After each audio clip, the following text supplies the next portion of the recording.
Hey everyone, how's it going? This is Kyle from the TF Review, and today we're going to be taking a look at another Lego Polybag set. This is set number 30294, the Cowler Dragon. Now it contains 45 pieces and is part of the Lego Ninjago line. And this is actually, believe it or not, my very first Ninjago Lego set.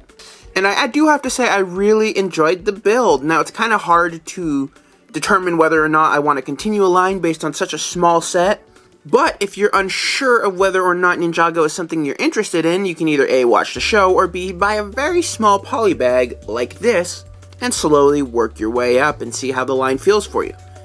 This set, of course, comes with the Cowler minifig.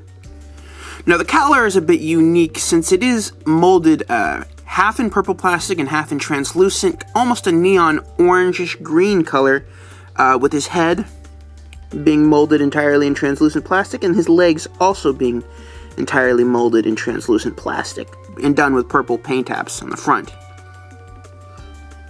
Without his bandana, we can see he's got kind of cute little vampire teeth, and he does have an angry looking face.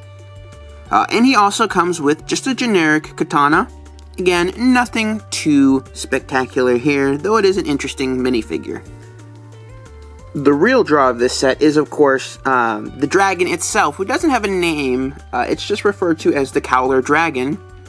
And it's done in a very, very small scale. And it's completely brick built without any special or crazy pieces. And it's got a lot of personality and a lot of articulation. You can see his head can move up and down. And his wings are done in ball joints that can flap entirely, rotate, move forward and back. You can do a lot, and his tail can move forward and back, though there is kind of a dent, so that you can't get his tail to be perfectly straight. It's either going to lean to the left or lean to the right. There's a dent that prevents you from keeping it perfectly straight, and that kind of annoys me, but I know it's not an issue with the toy. It's just something that might happen every now and then. And you can rotate this around and turn it into like a little stinger, turn him into a little wasp. Now there's a little groove back here, not really a groove, but I feel like the head is incomplete. And in this set, you do get a lot of extra wedge pieces. So what I like to do is I like to put this wedge piece back there, and it kind of fills out his head a little bit more, which I really like. His wings are made up primarily of just sword pieces. You got the same katana right here, but molded in a light. I don't know what the official term is. I'm sure like Jang Bricks or one of the more consistent Lego reviewers know exactly what this color is, but I just think of it as a very muted light green color.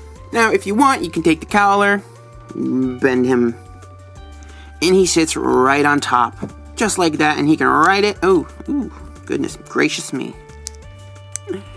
He can ride it into battle, raise his sword, and there you go. And that is it for this tiny little 45-piece set. It's a lot of fun. It is the perfect polybag set, in my opinion. I believe it cost about $4. And if you're a big fan of the Ninjago line, this certainly adds a new miniature dragon to your collection. Or if you're not sure if you like the Ninjago line, there's no harm in just trying something new out. I personally enjoyed it, and I will keep it at that. So, thank you guys so much for watching. I hope you enjoyed this video review. Be sure to like me on Facebook and follow me on Twitter and Instagram. I am at the TF Review on all three of those formats. I'm always posting pics and funny stuff and, just random goodness. And I like to have a lot of fun. So, thank you guys so much for watching, and I will see you all in the next video.